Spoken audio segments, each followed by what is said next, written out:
Magandang araw po sa lahat ng iyong tagapakinig. Ako po si Roy, Tubong Samar, at kasalukuyang nasa bayan ng Quezon. At ang hanap buhay ko ay isang gwardya sa isang bodega ng malaking supermarket. Dalawa kaming duty at nagpapalitan araw-araw. Si John, na nakilala ko na dito mismo sa duty ko. At hindi siya purong Tagalog. Ang probinsya niya ay sa Bisaya. At may kakaiba itong ugali. Dahil madami akong anak, lahat tinitiis ko para lang huwag mawala ng trabaho. May kakaibang pag-uugali ang kasamahan kong ito. At balita ko, wala daw tumatagal na kasama sa duty ang taong ito. Galing ako sa malaking pamilya at ang aking magulang ay istrikto. Pinalaki nila kami na marurunong kaming makisama sa lahat ng uri ng tao. Marami akong kaibigan at kumpare at maging ang mga kababata ko ay hanggang ngayon ay matalik ko pa ring kaibigan. Pero itong kasama ko sa trabaho, pinipilit na ilabas ang tunay kong ugali. Inuubos niya ang pasyensya ko. Kakaiba talaga ang pag-uugali ng kasamahan kong ito sa trabaho. Ang sabi sa akin ng mga kapwa kong gwardya na umalis na sa trabaho, wala daw makasundo itong si John. Mainitin daw ang ulo at maraming nakakaaway. Kaya nga lang daw hindi ito matanggal sa trabaho, ay malakas ito sa agency namin. At ngayon ako naman ang makakaranas sa kanyang kakaibang ugali dahil ako ang kanyang kasama dito sa bodega ng isang napakalaking supermarket dito sa Quezon. Sa una, buong akala ko. At akala din ng aking mga kasamahang gwardya ay makakaya ko. Dahil ako daw ay mabait at marunong makisama. Pero hindi ko din pala makakaya. May kakaiba kasi sa pagkatao ni John. Maging ang kanyang personal hygiene ay kakaiba. Kahit nakikita ko itong naliligo ay may umaalingasaw pa rin sa kanyang katawan. Nakakaibang amoy. At pag ito ay lumapit sa iyo at dumaan sa harapan mo, mapipilitan ka na magtakip ng ilong. At yun daw ang minsan na ikinakagalit nito sa kapwa niya gwardya. Para sa kanya ay binubuli daw siya. Pero sa loob ng 3 buwan naming magkasama, iniiwasan ko na lang ito. At siguro ay nahahalata niya. Pag siya'y padating, ako'y lumalayo. At pag siya naman ay lalapit, pipilitin ko ding umalis sa lugar na iyon. Upang hindi na kami magtatabi. Dahil pati sa kanyang pagnganganganga, mandidiri ka sa kanyang ngipin. Mapula ito at minsan naman ay maitim. At kung ang makakakita ay hindi alam ang dahilan, mandidiri talaga sa kanya. Kaya daw doon ito inaasahin dahil nga natatakot ang ibang customer ng supermarket sa kanyang aura. Kaya sa bodega na lang ito nilagay. At dahil malakas ang kapit, hindi daw ito kayang tanggalin. Maging sa loob ng management ng supermarket ay may kadikit itong kababayan. Roy, mabait ka at matagal ka na naming kilala. Kaya alam naming kaya mo yang pakisamahan. Kasi kami, baka hindi namin matansya ang ugali ni John. Kaya kami na ang iiwas. Saad ng mga senyor na sa aking gwardya. At wala talagang kasundo si John sa batch nila. Iiwasan ko na lang siguro. Pag Lunes hanggang Sabado naman ay hindi kami nag-aabot sa pwesto. At pag Linggo naman sa kabilang gate na lang ako pupwesto. Mabait ako, oo, pero masama din akong magalit.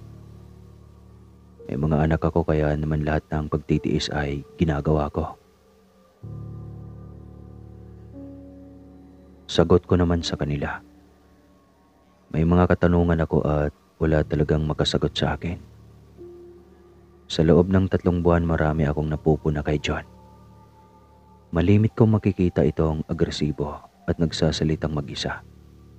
Kaya takang-taka ako bakit ito nakakapasa sa training at bakit napakalakas nito sa management.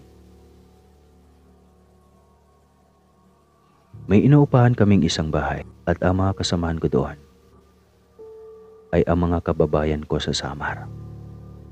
Hindi lahat ay gwardya, pero lahat kami ay nagtatrabaho sa malaking supermarket. Kaya napag-uusapan namin ang gwardyang si John at ang mga nauna sa akin na halos taon na dito. Maraming kwento tungkol kay John. Sinasabi pa nila na para daw itong mangkukulam. Dahil may mga matataas na opisyal daw ng supermarket ang nakabangga nito noon. Pero ang naturang mga opisyal ay umaalis na lang daw sa kumpanya. At nababalitaan na lang nila na namatay na ang mga ito sa malubhang sakit. Mahirap magbintang, sabi ng mga kasamahan ko sa bahay na tinutuluyan ko. Pero iisa daw ang punto at iisa ang itinuturo nilang dahilan. Lahat ng mga napapahamak na matatagal ng trabahador sa supermarket, lahat ay nakabangga ni John at ang ilan pa nga ay nakausap ko. At natatakot sila at halatang iwas na iwas kay John. Nakatira ang lalaking ito sa isang kamag-anak na malapit lang daw sa aming bodega. Kaya naman madali itong makapasok at nilalakad lamang ang lugar ng bodega. Hanggang sa isang araw,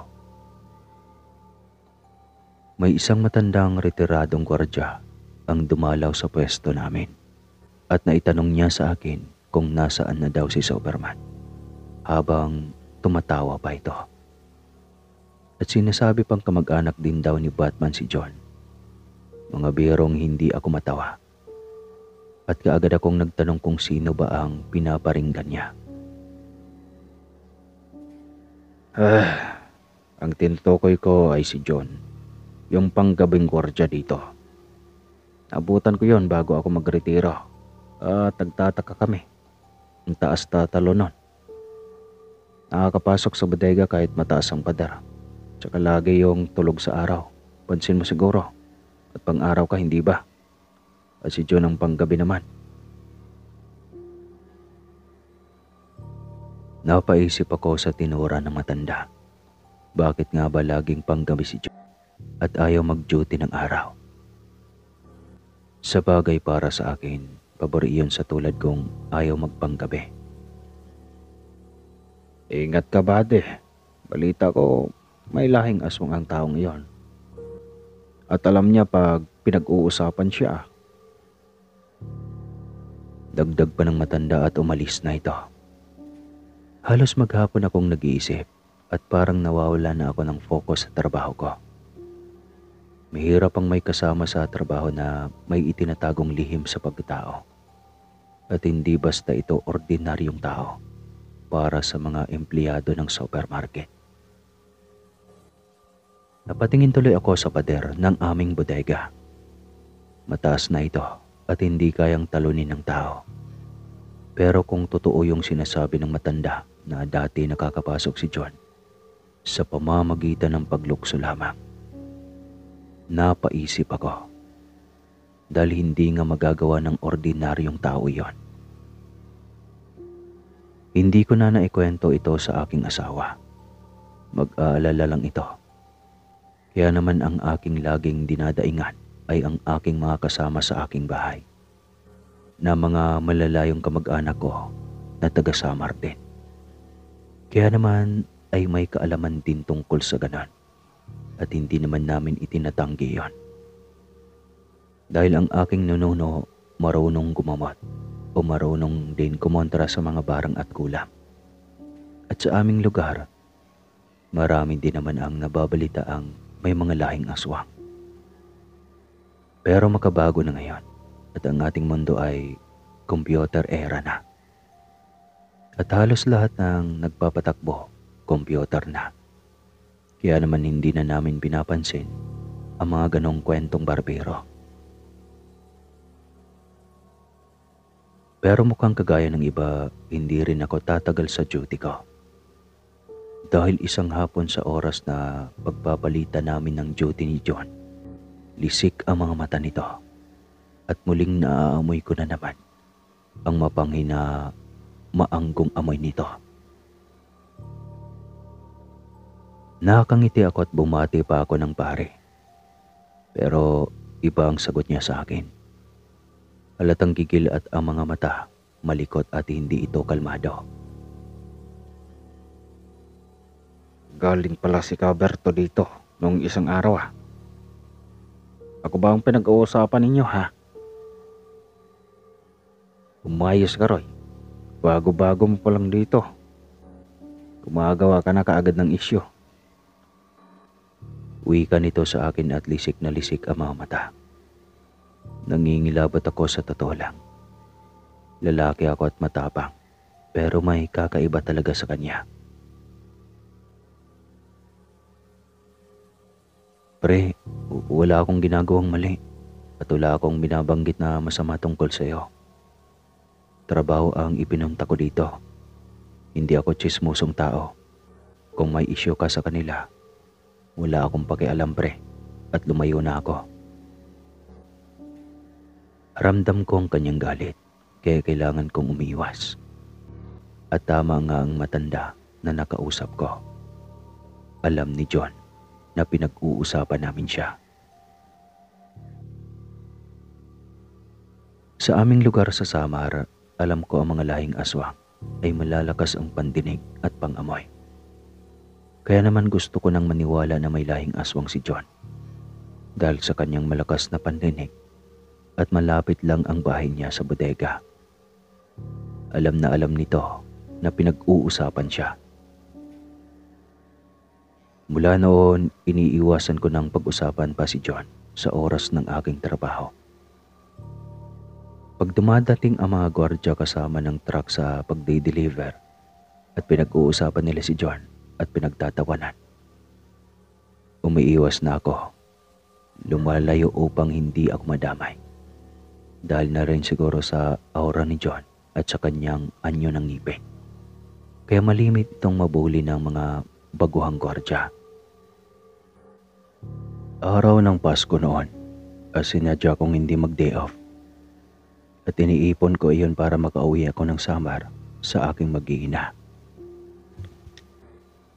At sinamantala ko ang pagkakataon. Kinausap ko ang pinakamatanda namin kamag-anak na si Lola Patring. Kilala ito sa lugar namin na magaling kumontra ng barang at sinimulan ko nang magkwento tungkol kay John. At baka ako may alam siyang pangontra sa kagaya ni John na may lahing aswang at kung ano pang karga nito sa katawan. Sinabi ng Lola Patring ko na iwasan ko daw na tumingin sa mata ni John at wag na wag daw akong magpapahawa kay John. Sumagot akong hindi naman mangyayaring iyon, mahirap umiwas. Dahil iisa ang lugar ng aming pinagtatrabahuan. Sabi ng Lola Patring, gagawa siya ng pangontra. At kailangang hindi ko daw iyon alisin sa aking katawan.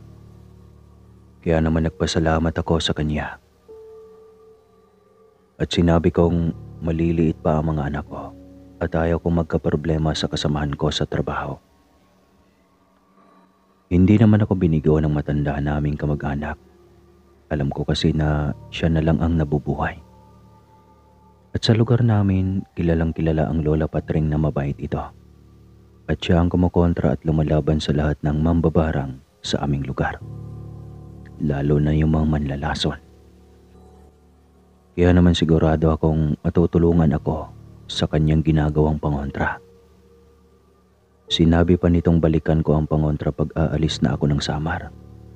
Kaya naman napakalaki ng pagpapasalamat ko sa Lola Patring. Umiiwas ako na malaman ng asawa ko ang tungkol sa problema sa trabaho ko. Ayaw kong mag-alala ang asawa ko. Maliliit pa ang mga anak ko. At halos wala pa akong anak na nag-aaral sa sekundarya.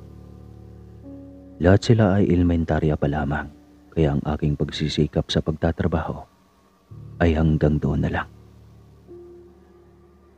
Bumalik na ako sa bayan ng Quezon makalipas ng ilang araw at simula na naman ng aking pagtitiis. Isang pulang tela ang binigay ng Lola Patring at nakaturok lagi ito sa loob ng aking uniform.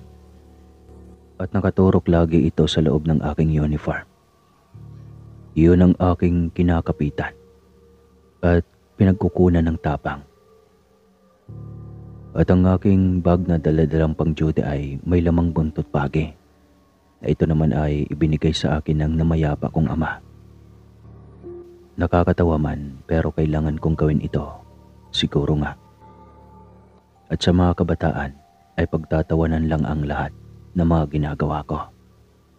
At maging ang mga bagong gwardyang kinaya-kaya lang nila si John. Pero alam ko, may gagawin si John sa kanilang masama. Ayaw kong makialam. Pero sa kibo ni John, sa oras na siya ay kinukutsa ng mga bagong gwardya, ramdam ko ang kanyang galit sa mga ito. Napipilitan kasing lumabas ng bahay si John pag kumuha ito ng sahod sa opisina ng HR.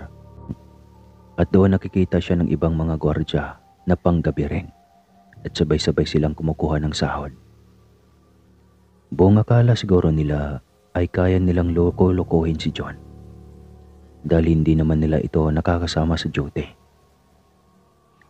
At isang araw nga, nabalitaan ko na lang na may ilang gwardyang hindi na pumasok dahil may malala daw na sakit at napakonfine pa sa ospital. At napon ako naman buhat nang ako'y padala ng Lola Patring ng pangontra. Pag magpapalitan na kami ng duty ni John, hindi na ito tumitingin sa akin. Ramdam siguro ni John na may alam ako dahil sa taga-Samar ko. Alam niyang may kakayahan din kami at kaalaman tungkol sa kung anumang klase ang kanyang pagkatao. Muling umikot ang usap-usapan at si John na naman ang kanilang topic. Dahil sa halos 5 gwardyang baguhan nga ang hindi nakakapasok at hindi na bumalik. Gusto nilang katakutan si John at iwasan, lalo na ng mga taga-opisina. Pero hindi naman po pwede dahil doon nga ito nagtatrabaho. Sana tanggalin na yang si John. Ilang taon na rin hindi kami makapagtrabaho ng maayos. Nakakatakot kasi makatingin at saka ang itim ng ngipin. Hindi ba bawal yon? Sa bagay, nga lang naman yon at herbal, kaya siguro hinahayaan ng agency nila. Rinig na rinig ko yon habang nag-uusap-usap ang mga taga-HR. Agad akong umalis matapos kumuha ng sahod. Alam kong rinig ni John ang kanilang pag-uusap. Dahil sa nangyayaring iyon, gusto ko na ring mag-resign. Nagpapahanap na ako ng trabaho sa aking mga kaibigan at kababata sa Samar. At isang araw, natanaw ko na napapalapit sa akin si John. Nagtaka ako at hindi makakibo. Habang papalapit ito, naamoy ko na naman ang masangsang nitong amoy. Roy, kung ayaw mo ng problema, mag-resign ka na lang. Sigaw nito at hindi ito makalapit sa akin. Dinuduro niya ako at lisik ang mga mata. Wala akong naisip na dahilan kung bakit galit na galit ka sa akin, pre. Balaban ako ng patas at kahit saan man tayo makarating, wala akong ginagawang kasalanan sa iyo.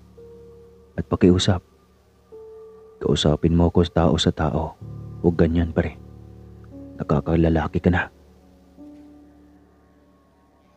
Sagot ko at nakahanda ako sa mangyayari. Agad akong nakahawak sa belt bag at kinakapa ko ang buntot ng bage. Sinungaling. Alam ko naman na nakikiasa ka. Alam ko naman na nakikiisa ka sa mga nambubuli sa akin. Baka gusto mong magaya sa kanila. Nagbabanta na ito, kaya naman agad na akong naging mas alisto. At ang mga nagdi-deliver sa bodega napatigil sa kanilang ginagawa at nag-aalala sa akin. Pre, John, Hindi lahat ng makakasama mo dito sa duty mo ay kaya mo. At hindi lahat matatakot sa kung ano man ang alam mo. Madami ka ng naargabyado. Tama na pre. Pumilyado kami, kaya tama na. At tandaan mong taga-Samar ako. At hindi ako mangmang sa alam kong dala-dala mo sa katawan mo. Bumaba naman ang boses nito at buong akala ko'y aalis na ito. Pero mabilis ang pangyayari at agad itong nakalapit sa akin. Maging ang mga bodigero ay nagulat sa bilis ng kilos ni John. Pero nang hahawakan na niya ako ay para siyang napasok. At kutob ko gawa ng pangontra na ibinigay ni Lola Patring. At sa gulat ko, kagad ko itong nadaplisan at naipangsalag ko ang buntot bagi. Oray, buisit ka Roy, hindi pa tayo tapos. Muling sigaw nito sa akin. At nagtatatakbo na ito papalayo na hawak-hawak ang braso na alam kong mahaba ang galos nito. Ibang-iba ang kilos nito at pagtakbo na talagang hindi ito ordinaryong tao. Tama na John. Huwag ka nang babalik, ganda ako. Hindi ako duwag. Taga-Samar ako. Waray ako. Sigaw ko pa. At naglapitan sa akin ang mga trabahador ng bodega at akala nila nasaktan ako ni John. Nakarating sa management ang nangyari at agad akong pinatawag. Handa naman ako at sabi ko nga sa mga kasama kong kwartya, magre-resign na ako. Pero iba ang naging resulta ng pagtawag ng management. Kinampihan ako ng HR at iba pang matataas ang posisyon at pinitisyon nila ni John. Walang nagawa ang general manager nila. Idadaan kasi sa legal na mga head supervisor pag kinampihan niya si John. At kahit pa malakas si John dito, wala na siyang magagawa pa. Natanggal si John at masaya ang lahat dahil ako lang daw pala ang katapat niya. Pero nakahanda ako at hindi ako nagjo-duty ng gabi. Mahirap na. At ang bagong duty na panggabi ay si Waldo. Lagi daw siyang nakakakita ng malaking asong itim sa dilim. Pero nagtataka ako sa bagong duty na gwardiya. Hindi ito natatakot at kalmado lang ito. Agad kong inalam ang background nito at dati pala itong sundalo at nag-resign na dahil sa nakalaban sa Mindanao. Relax lang tol. Sanay na ako sa labanan. Demonyo man o halimaw, nakakalaban ko na yan. At kaya ako nagpalipat dito, nabalitaan ko ang kwento ni John. Handa akong makipaglaro sa kanya. Saad ni Waldo. Natawa na lang ako at naisip kong yari si John. Parang mas wala sa katinoan ang bagong gwardiya. At hindi nga nagtagal, may bulong-bulungan na may sinaksak daw itong aso at nakatakbo. Kumalat din ang balita na nakaborol daw si John at namatay ito sa sakit. Pero hindi ko iyon pinapaniwalaan. Alam ko ang tunay na dahilan. Sa ngayon, nandito pa rin ako sa bodega ng supermarket at nananatiling naka-duty. Masaya na kaming lahat dahil mababait na ang mga kasama kong gwardiya. At si Waldo, kasangga ko, na mabait ito at matapang na tao. Ang dami pala nitong talisman sa katawan at sanay pumatay ng aswang, kaya pala matapang. At tinapat niya ako na napatay daw niya si John. Nagtawanan na lang kami. Hanggang dito na lang po ang kwentong ito. Maraming salamat po sa lahat ng nakikinig. Putik, ingay ng mga aso.